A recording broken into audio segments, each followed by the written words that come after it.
역대하 10장 1에서 19절 말씀. 르호보암이 세겜으로 갔으니 이는 온 이스라엘이 그를 왕으로 삼고자 하여 세겜에 이르렀음이더라. 느밧의 아들 여로보암이 전에 솔로몬 왕의 낯을 피하여 애굽으로 도망하여 있었더니 이 일을 듣고 여로보암이 애굽에서부터 돌아오매 무리가 사람을 보내어 그를 불렀더라. 여로보암과 온 이스라엘이 와서 르호보암에게 말하여 이르되 왕의 아버지께서 우리의 멍에를 무겁게 하였으나 왕은 이제 왕의 아버지께서 우리에게 시킨 고역과 매운 무거운 멍에를 가볍게 하소서. 그리하시면 우리가 왕을 섬기겠나이다. 르호보암이 그들에게 대답하되 3일 후에 다시 내게로 오라 하매 백성이 가니라. 르호보암 왕이 그의 아버지 솔로몬의 생전에 그 앞에 모셨던 원로들과 의논하여 이르되 너희는 이 백성에게 어떻게 대답하도록 권고하겠느냐 하니 그들이 대답하여 이르되 왕이 만일 이 백성을 후대하여 기쁘게 하고 선한 말을 하시면 그들이 영원히 왕의 종이 되리이다 하나 왕은 원로들이 가르치는 것을 버리고 그 앞에 모시고 있는 자기와 함께 자라난 젊은 신하들과 의논하여 이르되 너희는 이 백성에게 어떻게 대답하도록 권고하겠느냐. 백성이 내게 말하기를 왕의 아버지께서 우리에게 매운 멍에를 가볍게 하라 하였느니라 하니 함께 자라난 젊은 신하들이 왕께 말하여 이르되 이 백성들이 왕께 아뢰기를 왕의 아버지께서 우리의 멍에를 무겁게 하였으나 왕은 우리를 위하여 가볍게 하라 하였은즉 왕은 대답하시기를 내 새끼 손가락이 내 아버지의 허리보다 굵으니 내 아버지가 너희에게 무거운 멍에를 매게 하였으나 이제 나는 너희의 멍에를 더욱 무겁게 할지라. 내 아버지는 가죽 채찍으로 너희를 치셨으나 나는 전갈 채찍으로 하리라 하소서 하더라. 3일 만에 여로보암과 모든 백성이 르호보암에게 나왔으니 이는 왕이 명령하여 이르기를 3일 만에 내게로 다시 오라 하였음이라. 왕이 포악한 말로 대답할세 르호보암이 원로들의 가르침을 버리고 젊은 신하들의 가르침을 따라 그들에게 말하여 이르되 내 아버지는 너희의 멍에를 무겁게 하였으나 나는 더 무겁게 할지라. 내 아버지는 가죽 채찍으로 너희를 치셨으나 나는 전갈 채찍으로 치리라 하니라. 왕이 이같이 백성의 말을 듣지 아니하였으니 이 일은 하나님께로 말미암아 난 것이라. 여호와께서 전에 실로 사람 아히야로 하여금 느밧의 아들 여로보암에게 이르신 말씀을 응하게 하심이더라. 온 이스라엘은 왕이 자기들의 말을 듣지 아니함을 보고 왕에게 대답하여 이르되 우리가 다윗과 무슨 관계가 있느냐? 이새의 아들에게서 받을 유산이 없도다. 이스라엘아 각각 너희의 장막으로 돌아가라. 다윗이여 이제 너는 내 집이나 돌보라 하고 온 이스라엘이 그들의 장막으로 돌아가니라. 그러나 유다 성읍들에 사는 이스라엘 자손들에게는 르호보암이 그들의 왕이 되었더라. 르호보암 왕이 역군의 감독 하도람을 보냈더니 이스라엘 자손이 저를 돌로 쳐 죽인지라. 르호보암 왕이 급히 수레에 올라 예루살렘으로 도망하였더라.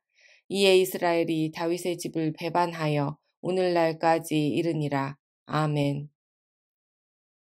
역대기서는 역대기 사관이라는 독특한 해석 방식으로 기록된 역사서입니다. 포로로 끌려간 이스라엘 백성들이 하나님 백성으로서의 정체성을 지켜갈 수 있도록 역대기서 기자로 하여금 하나님 관점으로 기록하게 하셨습니다.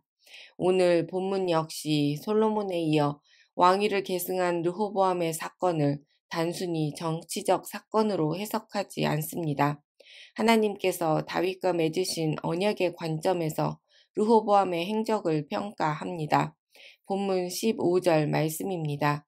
왕이 이같이 백성의 말을 듣지 아니하였으니 이 일은 하나님께로 말미암아 난 것이라. 여호와께서 전에 실로 사람 아히야로 하여금 느밧의 아들 여로보암에게 이르신 말씀을 응하게 하심이더라.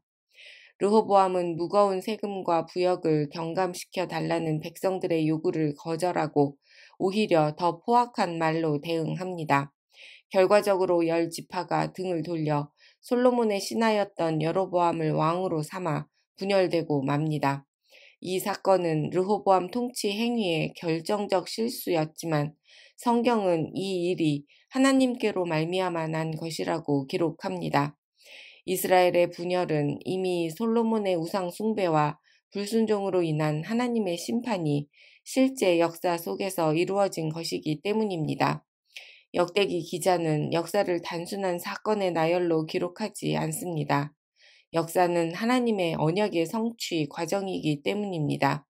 전능하신 하나님께서는 선과 악을 모두 주권적으로 다스리십니다. 그러나 피조물인 우리는 자신의 선택에 대해 전적인 책임을 져야만 합니다.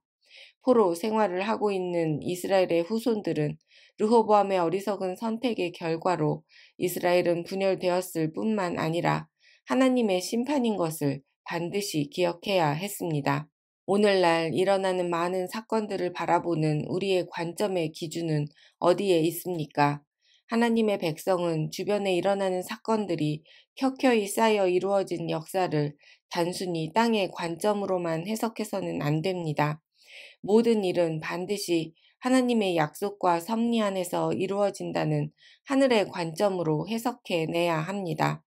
동시에 하나님께서 하셨으니 나는 책임 없어 라고 해서는 안 됩니다. 매 순간 우리의 선택은 반드시 책임이 따릅니다. 매 순간마다 심판하지 않으시는 하나님의 자비와 사랑을 경홀히 여겨서는 안 됩니다. 교회로 모인 우리는 하나님 말씀에 온전히 순종하여 겸손히 지혜를 구할 때 하나님의 선하신 뜻에 참여할 수 있는 영광을 누릴 수 있습니다. 분열과 비극의 역사 또한 하나님의 섭리 안에서 일어난 일임을 믿음으로 고백하며 주님의 은혜를 구할 때 우리보다 분열과 비극의 역사보다 크신 주님께서 이루어 가시는 구원의 역사를 경험하게 하실 것입니다. 로마서 8장 28절 말씀입니다. 우리가 알거니와 하나님을 사랑하는 자, 곧 그의 뜻대로 부르심을 입은 자들에게는 모든 것이 합력하여 선을 이루느니라. 예수님께서 십자가에 못 박혀 돌아가신 일을 떠올려 봅니다. 유대인들의 계략과 이방 통치자들의 탐욕으로 일어난 정치적, 종교적 사건으로만 보아서는 도저히 이해할 수 없는 하나님의 주권적 계획임을 우리는 믿음으로 깨닫게 됩니다. 인간의 죄의 결과이면서 하나님의 구속 사역인 이 아이러니를 초월하여 이해할 수 있도록 예수님의 탄생과 죽음, 부활의 과정을 역사 속에서 이루어 가시며 보여주셨습니다. 요한복음 18장 36절 말씀입니다. 예수께서 대답하시되 내 나라는 이 세상에 속한 것이 아니니라.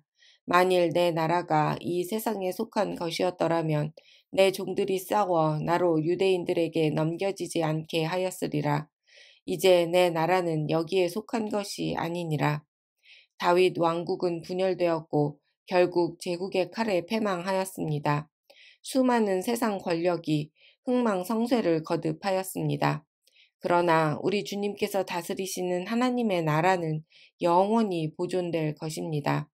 이것이 신실하신 하나님의 약속이기 때문입니다.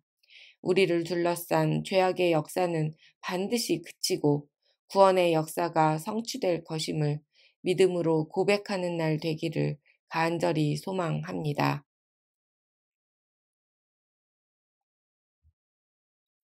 주님, 아버지는 가죽 채찍으로 쳤지만 나는 전갈 채찍으로 칠 것이다 라는 포학으로 나라를 분열시킨 르호보암의 어리석음조차 하나님께서 자기 백성을 왕의 포학에서 구원하시는 도구로 사용하신다는 것을 기억하겠습니다. 다음 교회가 무거운 짐을 지고 가는 자들의 수고를 주님께 맡길 수 있도록 선한 이웃이 되겠습니다. 주님의 지혜로 주님의 선하신 일들에 참여할 수 있도록 은혜 베풀어 주시옵소서. 영원한 나라의 왕이신 예수님의 이름으로 간절히 기도합니다. 아멘.